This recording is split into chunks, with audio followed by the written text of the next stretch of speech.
વિશ્વ મહિલા દિવસ પર વડાપ્રધાન નરેન્દ્ર મોદીએ નવસારીની વાંસી બોરસીમાં લખપતિ દીદી કાર્યક્રમમાં તેઓ ઉપસ્થિત રહ્યા હતા, જ્યાં તેઓએ પોતાને વિશ્વના સૌથી ધનિક વ્યક્તિ ગણાવ્યા અને કહ્યું કે તેઓ આ બાબતે સોશિયલ મીડિયામાં ટ્રોલ થશે, પરંતુ તેમ છતાં કહું છું કે હું દુનિયાનું સૌથી ધનવાન વ્યક્તિ છું.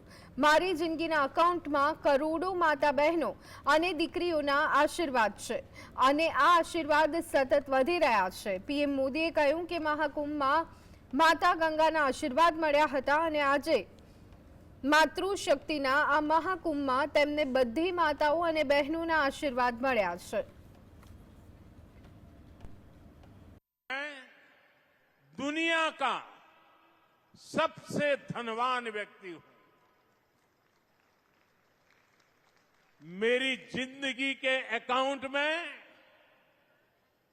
करोड़ों माताओं, बहनों, बेटियों का आशीर्वाद है और यह आशीर्वाद निरंतर बढ़ता जा रहा है. मैदान हो या खेल का मैदान, न्यायपालिका हो या फिर पुलिस, देश के हर सेक्टर में, हर क्षेत्र में, हर आयाम में महिलाओं का परचम लहरा रहा है.